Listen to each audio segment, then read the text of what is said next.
Hey everyone, and welcome. Today we're diving into one of the most critical questions in climate action. How do we solve these massive environmental challenges without, accidentally making things worse? It's a fascinating puzzle, and it all kicks off with a simple but really powerful what if. Just think about this for a second. Imagine pouring all our energy, all our resources, into a brilliant solution for something like coastal flooding, only to turn around and realize we've just created a totally new crisis. It sounds kind of backwards, right? But believe me, it happens way more often than you think. So to really get how this happens, we have to start with the good stuff, the promise. And in the world of climate adaptation, one of the most exciting promises comes from working with nature itself. And that brings us to this key idea, nature-based solutions, or NBS for short. The concept is actually really simple and so powerful. Like, instead of building these giant concrete walls to stop a flood, why not restore the mangrove forests that naturally protect the coastline? Or instead of building complex irrigation systems, what if we just improve the soil so it holds more water on its own?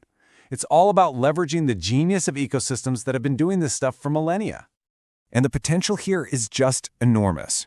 I mean, when we get it right, these solutions help us adapt to a changing climate, they heal damaged ecosystems, and they help build stronger communities. It really feels like a total win-win-win situation. But, and you knew there was a but coming, there's a catch. And this is where our story takes a really sharp turn. We've seen the promise, which is amazing, but now we have to talk about the hidden danger. It's something called the resilience paradox. The resilience paradox is pretty much exactly what it sounds like. It's when you focus so hard on fixing one specific problem that you accidentally open yourself up to a completely different threat. It's the ultimate case of a well-intentioned solution totally backfiring, just because we didn't see the whole picture. And this is where you can really see those trade-offs in action. For example, you might build amazing coastal defenses to protect against flooding, but in doing that, you could be paving over vital farmland needed to grow food. Or you might introduce new drought-resistant crops, which sounds great, but that could completely disrupt local markets and wreck people's livelihoods. See what I mean? Solving one problem can literally create the next one.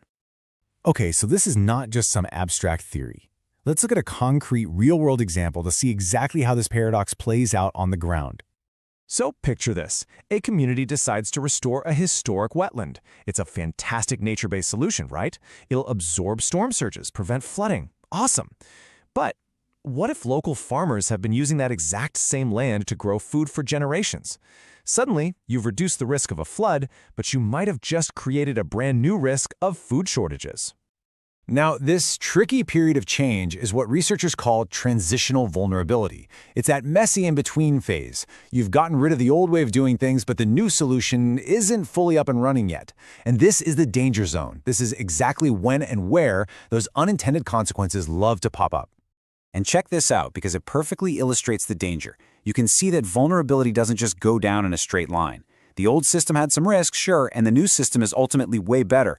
But that transition phase in the middle, whoa, you can get this massive, temporary spike in vulnerability. It's a really critical period of instability that you have to manage super carefully. So, if even our best, most well-intentioned ideas can backfire, what are we supposed to do?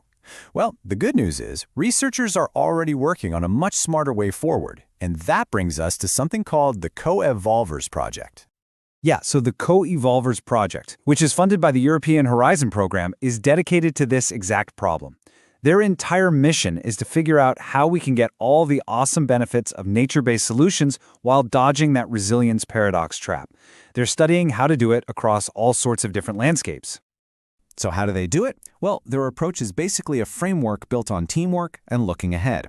First, and this is huge, they involve the local community right from day one. This isn't some plan handed down from on high. Then, they actually work together to map out all the potential effects, the good, the bad, the unexpected. But crucially, the work doesn't stop when the project launches. They are constantly monitoring the results and, maybe most importantly, they stay flexible. They're ready to adjust the plan as they learn new things. And this quote from the research just nails it. The real key isn't just about finding a solution, it's about anticipating the trade-offs before they happen. It's about including everyone, being ready to adapt, and making sure our fixes are fair, not just for today, but for the long haul. So, this all brings us to the big takeaway. Understanding this resilience paradox really changes how we should be thinking about problem solving itself. What this all points to is that real, lasting resilience isn't about finding one perfect, rigid fix. It's not a one-and-done deal. It's a continuous process. It means we have to think about the whole system, not just our one little problem.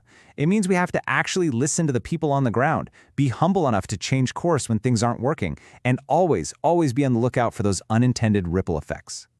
And that really leaves us with this final critical question. And it's a challenge for all of us, for policymakers, for scientists, for you and me. We have to think more deeply, more holistically, because building a better future isn't just about finding the answers. It's about making sure we're asking the right questions from the very start.